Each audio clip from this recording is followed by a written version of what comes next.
मैं अपने श्रोताओं को आज पुनः एक कार्यक्रम लेकर के अभिवादन करते हुए उनकी सेवा में उपस्थित हो रहा हूँ। मित्रों, मेरा एक आज कुछ अपने विचार बिंदु आपके सामने हैं। आपको कैसा लगता है ये मैं नहीं जान सकता, ये तो आप ही लोग जानेंगे, परंतु मेरे अपने अध्ययन के अनुसार जो विचार बिंदु हैं, कुछ बिंदुओं को, कुछ तथ्यों को मैं आपके सामने प्रस्तुत करने जा रहा हूँ। इसमें आप सुनिएगा, देखिएगा और मनन करिएगा। मित्रों, ये प्रत्येक व्यक्ति जानता है कि 4 युग होते हैं: सत्य, त्रेता, द्वापर और कली। सत्युग प्रथम युग है जिसमें 17,28,000 वर्षों होते हैं। त्रेता युग है, इसमें 12,96,000 वर्ष हुए, जिसमें भगवान राम अवतरित हुए। और तीसरा जो है द्वापर हुआ, जिसमें 8,64,000 वर्ष हुए, जो कृष्णकालीन युग हुआ। और अब ये वर्तमान कलयुग चल रहा है, जिसमें 4,32,000 वर्ष में से करीबन 6,000, करीबन कह रहा हूँ मैं, करीबन 6,000 वर्ष इसके निकल चुके हैं।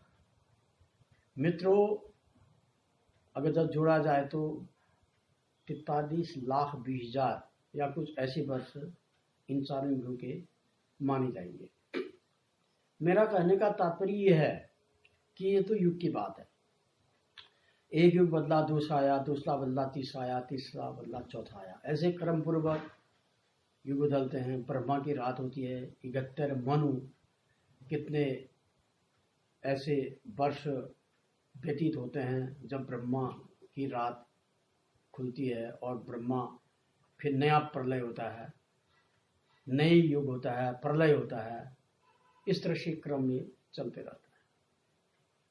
इतनी गहराई तक न जाते हुए मैं आपको एक बात ये बताना चाहता हूँ कि अलग अलग पंथ, संप्रदाय और धर्म को मानने वाले जो संत लोग और जो खोजबीन करते हैं, जो ज्ञान प्राप्त करते हैं और ज्ञान को बांटते हैं, अध्ययन करते हैं, अध्यापन करते हैं, शोध करते हैं, उनने खोजा और खोज करके अपने अनुभव की बातों को संसार में रखा, समाज के रूप में रखा, कल्याण की भावना से।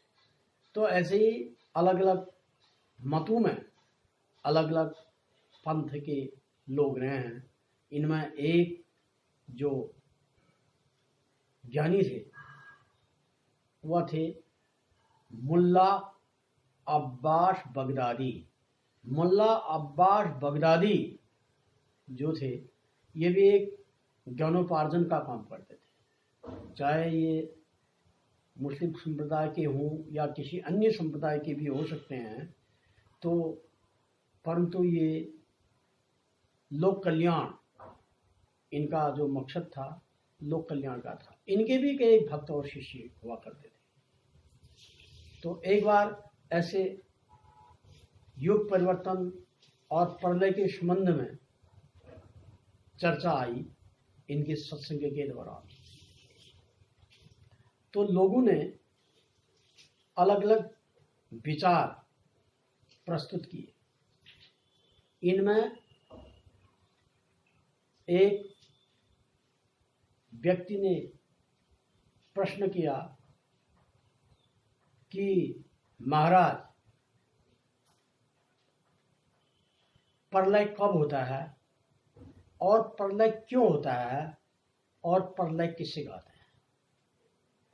अलग अलग लोगों ने अलग अलग विचार प्रकट किए। किसने कहा एक युग बदलेगा, नया होगा, किसने कुछ कहा, किसने कुछ कहा। तो जब कोई निष्कर्ष नहीं निकला तो मुल्ला अब्बास बगदादी ने कहा कि इस प्रश्न को मेरे शिष्यों से पूछा जाए। तो उन्होंने एक शिष्य से पूछा कि प्रलय क्यों होता है, क्या कारण है और किससे कहते हैं। उसमें एक शिष्य ने तो कहा, महाराज प्रलय मेरी समझ से तब होता है जब इस संसार में, इस दुनिया में अत्याचार हो जाता है। उस अत्याचार को खत्म करने के लिए भगवान के द्वारा नए सृष्टि के आरंभ का जो कार्यक्रम होता है, तो उस नए सृष्टि को रचने के लिए भगवान के द्वारा प्रलय कर दिया जाता है। प्रलय का मतलब होता है प्र धन लय। लय माने यहाँ नाश से मतलब है, एक बहुत बड़ा नाश। प्रलय तहस नहस से भी बड़ा विकराल रूप, ये प्रलय हुआ। उनने ये कहा कि जब बहुत अत्याचार हो जाता है इस पृथ्वी में, इस संसार में, सृष्टि के अंदर, तो प्रलय हो जाता है। फिर दूसरे से पूछा गया, दूसरे शिष्य ने कहा कि मेरे अंदाज से प्रलय तब होता है जब पृथ्वी में बहुत अधिक भार हो जाता है। भार तो अच्छे लोगों के द्वारा भी होता है, बुरे लोगों के द्वारा भी होता है। एक निर्धारित भार है, उस भार को पृथ्वी शांत करने के लिए नहीं तैयार रहती है, तो वह भगवान के साथ जाके प्रार्थना करती है कि मैं इतना भार सहन नहीं कर सकती हूँ। तो भगवान को जो है कुछ योग माया निकाल करके सृष्टि का नाश कर दिया जाता है। तो नए युग का, नए पीढ़ी का, नए सृष्टि का की रचना हो जाती है, तो इसको प्रलय कहते हैं।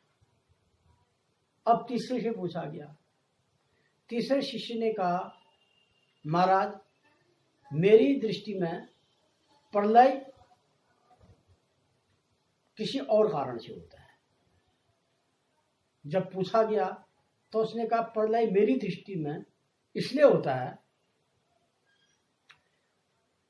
कि जो असहाय व्यक्ति है, जो गरीब व्यक्ति है, जो लाचार है, जो मजबूर है, जो बेसहारा है,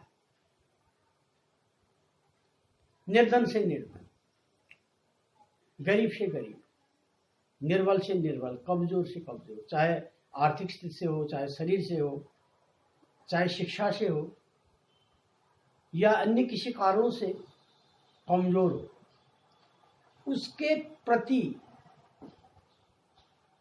समर्थवान और बलवान के द्वारा जो अत्याचार किया जाता है, जैसे किसी मजदूर से काम करवा दी और उसके मजदूरी को नहीं दिया,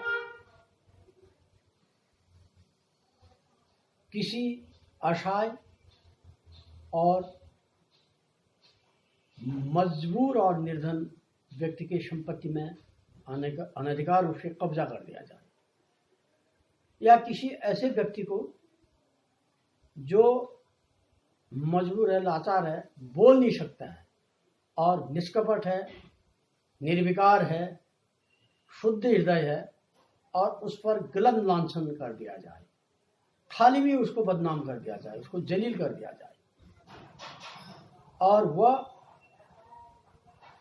कुछ बोलना चाहता है, कुछ प्रत्युत्तर भी देना चाहता है, लेकिन कुछ चंद लोगों के धन, मद और बल के बल से वह चुप रहता है और उस चीज को सहन कर देता है, अत्याचार को, अन्याय को, अधर्म को सहन कर लेता है, और अंदर से वह प्रताड़ित होता है और घुटन होती है उसे। जब उसको घुटन हो जाती है तो उसके हृदय में एक रोष हो जाता है, और उस रोष के फलस्वरूप उसके आंसू निकलते हैं धरती पर, और ये आंसू जो होते हैं इतने ताकतवर हो जाते हैं कि ये जहां पर जाएंगे वहां पर विस्फोट कर देते हैं। तो ये जो है मेरी दृष्टि से प्रलय का कारण है। प्रलय का कारण किसी पृथ्वी में भार होने से भी नहीं है, या ब्रह्मा की सृष्टि नहीं करनी है, इससे मतलब नहीं है कि असहाय और मजबूर, निर्धन या किसी भी प्रकार से जो भाग्यवश कर्मवश पिछड़ गया उस पर अत्याचार कर देना, उसके जमीन, उसके धन पर कब्जा कर देना, उसके परिश्रम को, पसीने की बूंदों को, खून की बूंदों से जो उसने परिश्रम किया है उसकी मजदूरी को रोक देना, या किसी ऐसे सज्जन व्यक्ति को जो निष्कपट, निर्विकार, निर्दोष है उस पर गलत लांछन लगा देना, और मजबूरीवश हुआ जवाब न दे सके, लेकिन उसके मन में जैसे घात और रोष कहते हैं, गांव में ऐसा होता है कि रोष और घात निकलते हैं। ये घात रोष क्या है? चाहे किसी अबला को हम कोई अब अत्याचार करें, या हम किसके प्रति कोई निरर्थक द्वेष रखते हैं, उसका हिस्सा न दें। प्राचीन काल में ये भी होता था कि महिलाओं के साथ भी अत्याचार होता था, सती प्रथा भी होती थी। ईश्वरचंद्र विद्यासागर ने तो सती प्रथा को रुकवाया था। तो एक घात रोष जो है ये प्रलय के कारण है, ये वंश को उजाड़ देते हैं। ज्योतिष शास्त्र भी हमारा कहता है कि घात और रोष पीढ़ी दर पीढ़ी किसी प्राणी की आत्मा को सता करके उसको निरर्थक रूप से प्रताड़ित कर दिया जाए, जिससे उसके आंसू की, हृदय से निकली हुई जो आंसू की धार है वो पृथ्वी पर मिल जाए, इस मातृभूमि में, माटी में। क्योंकि धरती जो है ये देवी है, धरती स्वयं देवी है। तो देवी में आंसू गिरने का मतलब कि आपकी शिकायत पहुंच गई, तो यही जो है घात और रोष बन जाता है। यही प्रलय का कारण है। इससे बड़ा प्रलय कुछ नहीं है। हमारे उत्तराखंड के अंदर लोग बहुत परेशान हो जाते हैं, कई बीमारियां हो जाती हैं, डॉक्टरों के पास घर भरते भरते कोई फायदा नहीं। मानसिक व्याधि, शारीरिक व्याधि, किसी के संतान नाकाबिल होना, किसी का कारोबार में बरकत न होना, कोई आदमी मेहनत करता है कुछ नहीं, तो अंत में पाया जाता है कि कोई न कोई आत्मा का दोष उनके घर में है, पितरा दोष या आत्मा का दोष, या किसी प्राणी के प्रति कोई ऐसा किया गया जिससे उसकी आत्मा से जो एक अभिशाप निकलता है, जिसको लोग फिर पूछते हैं, गांव में पूछते हैं, पितृदोष निकलता है तो नारायण करने के लिए हरिद्वार जाते हैं। ये सब इसी तरह की चीजें हैं। ये प्रलय का कारण है। प्रलय उसका तो प्रलय वही होगा जिस आदमी को यदि इस तरह की बाधा से, यदि उसके परिवार में कोई इस तरह की हरकतें हो रही हैं, तो उसके लिए प्रलय है। तो इससे दो तीन बातें हमें सीखनी है कि नंबर एक बात कि किसी के परिश्रम को, मजदूरी को नहीं रोकना चाहिए। पहले तो उसको बढ़ा के दो, बढ़ा के नहीं भी दो, जितना होता है यदि वास्तविक रूप से उसने मेहनत कर रखी है तो उसको दो। दूसरा ये होता है कि किसी अच्छे व्यक्ति को ऐसी परिस्थिति न की जाए कि उस पर आए दिन आप लांछन लगाते रहें। कोई सज्जन व्यक्ति है, आप कहते हैं कि ये चोर था, ये अच्छा आदमी नहीं है, इसका व्यवहार ठीक नहीं है, ये बहुत गुंडा है, ये अगर जब वो सही वास्तव में है तो आपके कहने के बाद यदि वो अपने आंसू को भरतरती में बहाएगा तो ये प्रलय का कारण बन जाएगा। तीसरी बात यह है कि आप संस्कारवान बने। यदि कोई आदमी गलत भी है, आपके संस्कार ये होने चाहिए कि आप उसको सही मार्ग में लगाने की कोशिश करें। महात्मा गांधी ने कहा था कि एक गाल पर कोई एक तमाचा मारते हैं तो आप दूसरा गाल उसको दें। प्रभु यीशु मसीह ने कहा था कि आप पाप से तो घृणा करो जो उसने काम कर रखा है, लेकिन पापी से व्यक्तिगत रूप से आप उससे जातिगत दुश्मनी मत रखो। पाप से घृणा करो, पापी से नहीं। तो हमारे संत पुरुषों ने हमें ज्ञान दिया है, हमें उस ज्ञान पर चलना है। यदि हम उनके कही हुई बातों पर चलेंगे तो हम अपने जीवन में सुखी रहेंगे, हम सुखी रहेंगे और हमारा वंश भी आगे के लिए, संतान इत्यादि भी सुखी रहेंगे। इसी को घात और रोष कहा गया है, इसी को अहंकार कहा गया है। इसलिए जहां तक हो सके अपना न्याय और धर्म का ही सहारा लेना चाहिए, अधर्म और अन्याय का नहीं।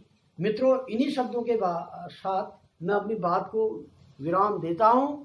आपको कैसा लगा इसको जरूर सुनिएगा, इसके एक एक शब्द को मनन करिएगा।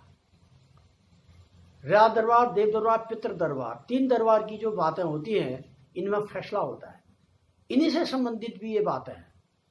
तो हमेशा सद्धर्म और सत्संग का ही लाभ प्राप्त करें, तभी कुछ हम आगे बढ़ सकेंगे। इन्हीं शब्दों के साथ मैं अपनी वाणी को विराम देता हूं।